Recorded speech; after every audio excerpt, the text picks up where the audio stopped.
আলহামদুলিল্লাহি ওয়াকাফা ওয়া সালামুন আলা ইবাদিহিল্লাযীনা ইসতাফা আম্মা বা'দ আউযু বিল্লাহি মিনাশ শাইতানির রাজীম বিসমিল্লাহির রাহমানির রাহিম।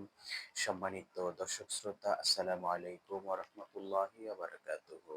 আপনাদেরকে আমন্ত্রণ জানাচ্ছি প্রতিদিনের সহিহ হাদিস শেখার প্রোগ্রামে।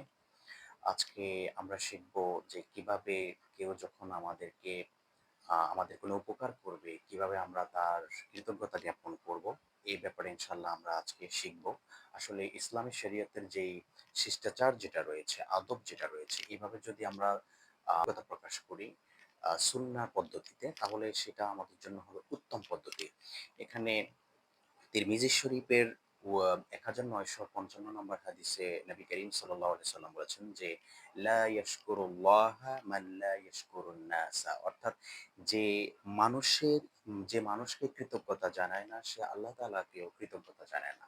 তাহলে এই হাদিস থেকে আমরা বুঝতে পারি যে আসলে কেউ যখন কোনো আমাদের উপকার করবে, তখন আসলে তাকে কৃতজ্ঞতা জানানো, এটা হচ্ছে আমাদের ইসলামের সুন্দর একটা নিয়ম, সুন্দর একটা শিষ্টাচার।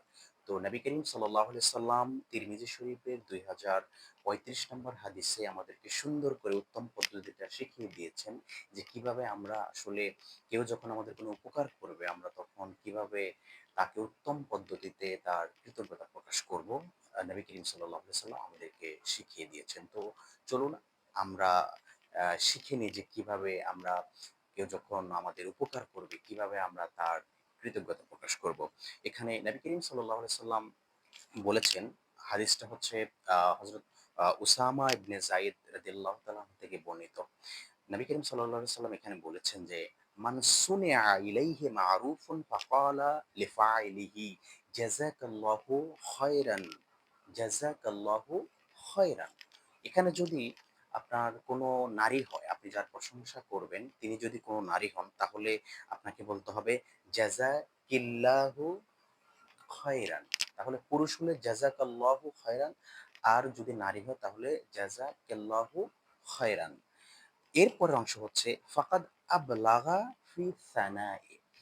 এই হাদিসে নবী করিম সাল্লাল্লাহু আলাইহি ওয়াসাল্লাম বলেছেন, যে ব্যক্তির প্রতি কেউ কোনো ভালো কাজ বা উপকার করেছে এবং সে উপকারকারীর প্রতি বলে যে আল্লাহ তোমাকে উত্তম প্রতিদান দিন। এই হচ্ছে হাদিসের মূল এবারতটা। তাহলে সে কৃতজ্ঞতা প্রকাশের সর্বোচ্চ পর্যায়ে পৌঁছেছে। অর্থাৎ ফাকাদ আবলাগা ফিস সানাই।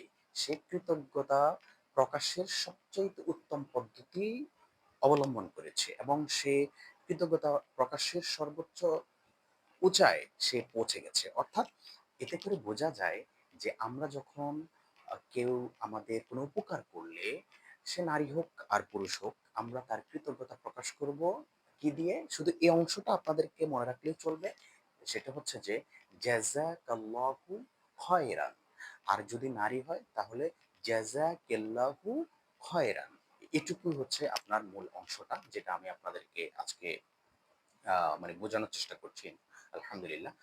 তো এজন্যে আমরা যদি এভাবে আমরা আমরা সবাইকে আ কৃতজ্ঞতা প্রকাশ করি, অর্থাৎ যারা আমাদের উপকার করবে, তাহলে আমাদের কৃতজ্ঞতা প্রকাশের সবচাইতে উত্তম পদ্ধতি অনুসরণ হবে এবং সুন্নাহ ভিত্তিক হবে। আর সম্মানিত দর্শক শ্রোতা মণ্ডলী, আসলে আমাদের প্রত্যেকটা আমল হতে হবে সুন্নাহ ভিত্তিক। তাহলে আমাদের জীবনটা সম্পূর্ণ বারাকায় আল্লাহ তাআলা ভরে দিবেন। এজন্য যেহেতু আমাদের নবী করিম সাল্লাল্লাহু আলাইহি সাল্লামের জীবনে রয়েছে আমাদের উত্তম আদর্শ। লাকাদ কানা লাকুম ফি রাসূলিল্লাহি উসওয়াতুন হাসানাহ। যেহেতু উত্তম আদর্শ নবী করিম সাল্লাল্লাহু আলাইহি সাল্লামের আ জীবনের মধ্যে রয়েছে, এজন্য তিনি যেভাবে যেটা আমল আমাদেরকে শিখিয়েছেন, অবশ্যই আমরা সেভাবে আমরা আমল করব। আল্লাহ তাআলা আমাদেরকে সহিহ হাদিসের আলোকে আমরা যাতে আমাদের সব আমলগুলো করতে পারি, সেই তৌফিক দান করুন। আল্লাহুম্মা আমিন। আসসালামু আলাইকুম ওয়া রাহমাতুল্লাহি ওয়া বারাকাতুহু।